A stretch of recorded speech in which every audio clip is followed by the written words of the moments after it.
Welcome to another episode of Life Application Spiritual Truth.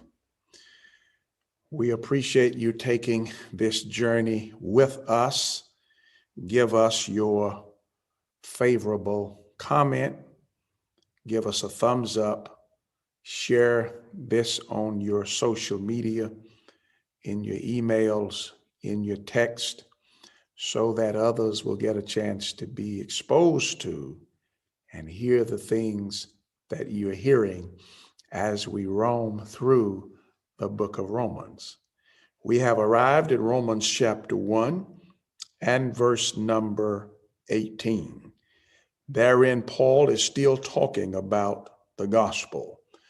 Romans 1 and verse 18, for the wrath of God is revealed from heaven against all ungodliness and unrighteousness of men who suppress the truth in unrighteousness.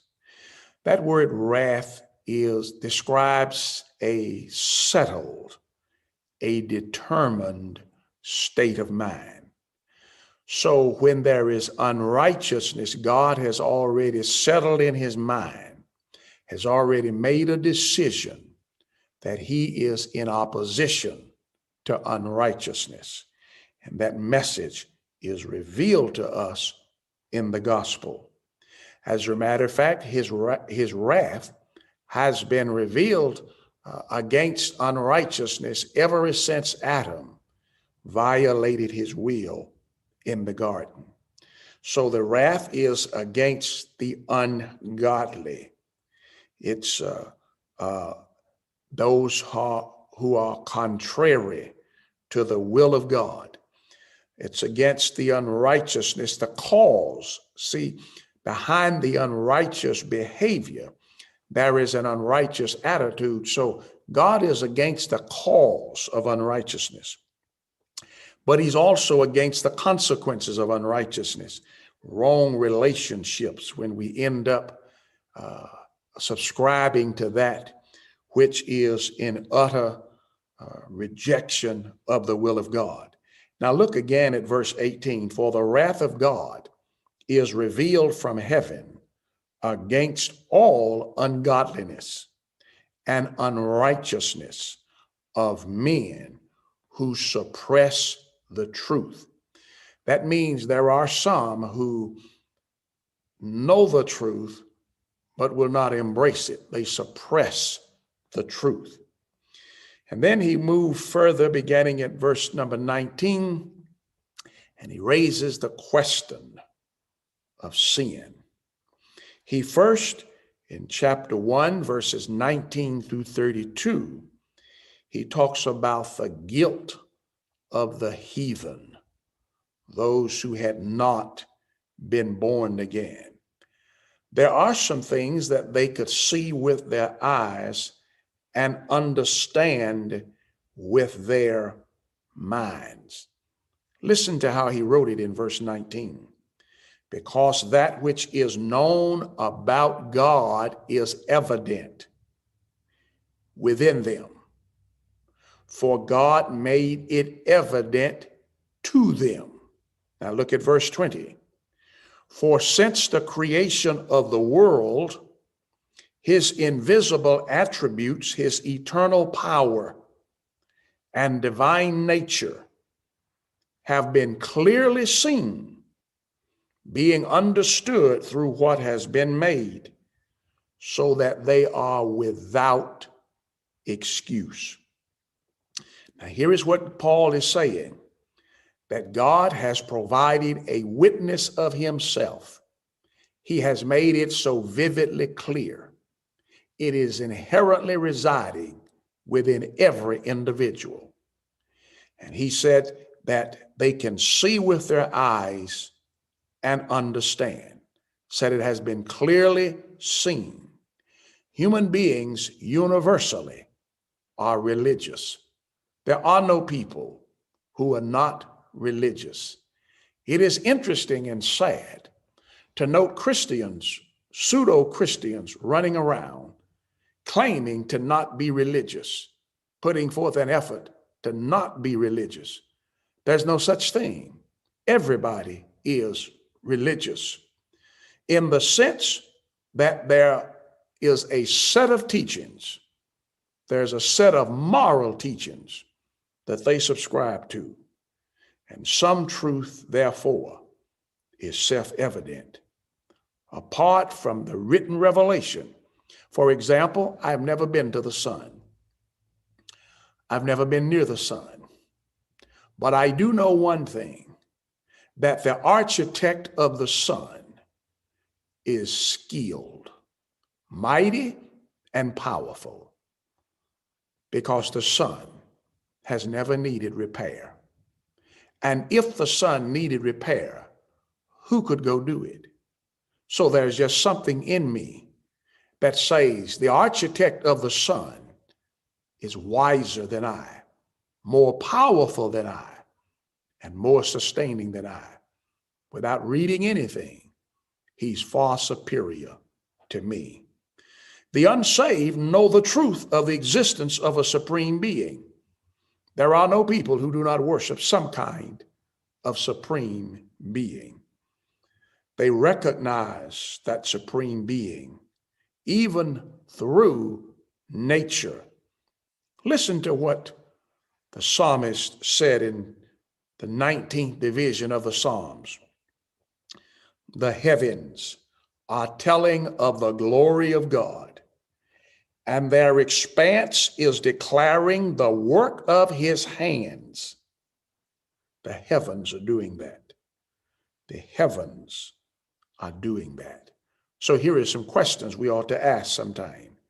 Who put the universe here? Who put it here? Who put it here?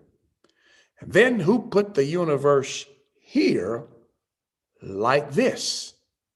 There is a design. It's not haphazardly put together. Those who are smarter than I tell us that if the sun were to get much closer to the earth, we'd burn up. And if it got further away, we would freeze. As a matter of fact, there are some who are chief proponents of global warming.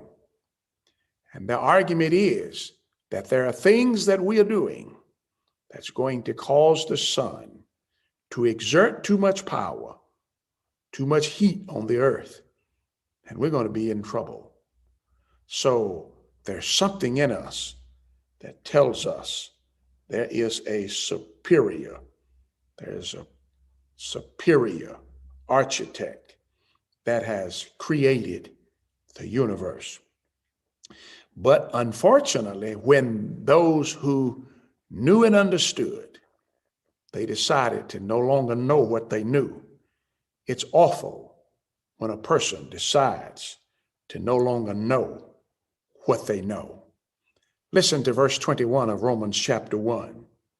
For even though they knew God, they did not honor him as God.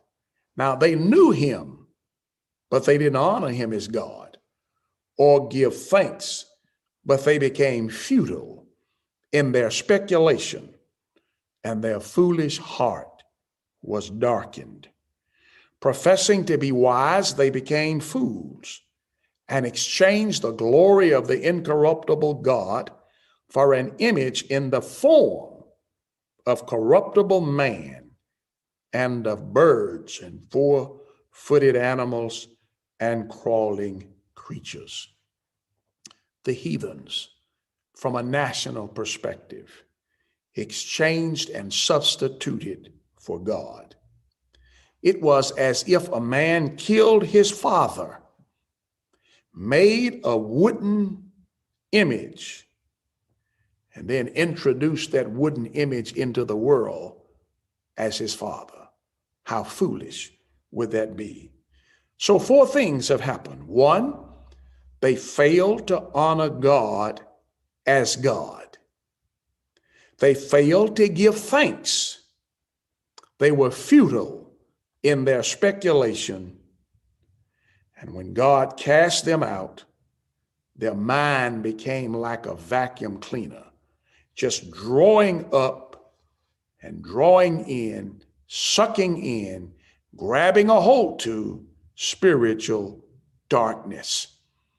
The mind devoid of the truth of God has no way to discriminate between truth and falsehood. You may have heard of people going into the woods and getting lost, and they died, or they spent an extraordinary amount of time wandering. You know why? They did not have a compass. They did not have a frame of reference.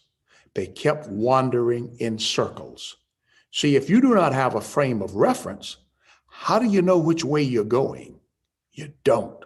So without God as our frame of reference, the world, mankind, just sinks deeper and deeper and deeper into the cesspool of sin. My friend, we need God. We need a reference point for life. We need an anchor.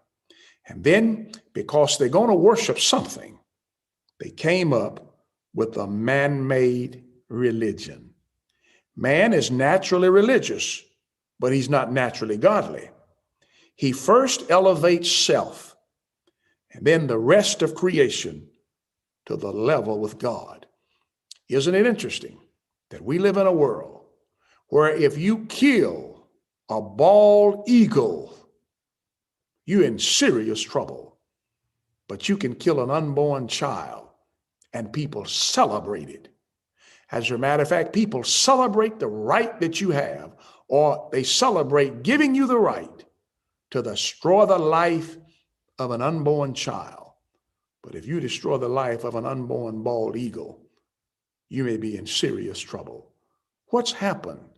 We started worshiping ourselves be above God, and then we start worshiping our decision-making right that we claim, and then we make all kinds of crazy decisions. And one of those decisions is we start worshiping the creation. And when man abandons God, God abandons man. He releases us to our own inventions and innovations. God withdraws partially his protection. Look at Romans 1, verses 24 through 25. Therefore, God gave them over in the lust of their hearts to impurity. Notice, God gave them over. He passively withdrew, or he pushed them out there to suffer the consequences of their decision. Therefore, God gave them over in the lust of their hearts to impurity, so that their bodies would be dishonored among them. For they exchanged the truth of God for a lie, and worshiped and served the creature rather than the Creator, who is blessed forever. Amen. Lust, overgrown, uncontrolled desires. Impurity, uncleanliness. Dishonored, debased, degraded.